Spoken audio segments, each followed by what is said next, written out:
Guys, কেমন আছেন সবাই? আশা করি ভালো আছেন। তো আমি আজকেও একটা রান্না নিয়ে চলে আসলাম। আজকে আমি রান্না করব দেশি মুরগির মাংস।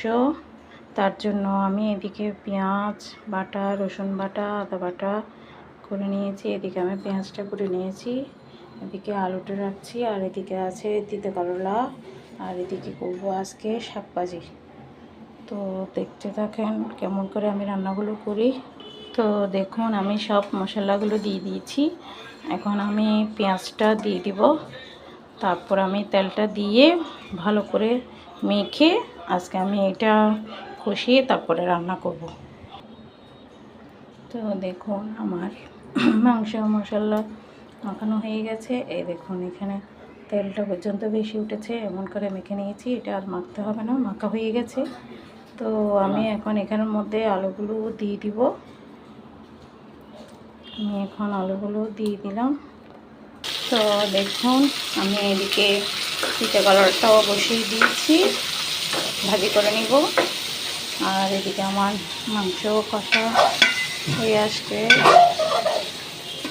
প্রায়।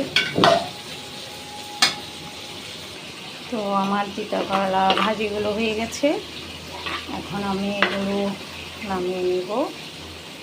তারপর এদিকে আমার মাংসটা কষানো হয়ে আসছে। তো এদিকে আমি শুকনো লঙ্কাগুলো ভেজে দিচ্ছি শাক দিয়ে খাওয়ার জন্য। এই শাকগুলো দিয়ে শুকনো লঙ্কা দিয়ে খেতে অনেক ভালো লাগে। এদিকে আমার মাংসটা কষানো হয়ে গেছে, এখন আমি জলটা দিয়ে দিলাম জলটা। আর এদিকে আমি শুকনো লঙ্কাগুলো ভেজে নিচ্ছি।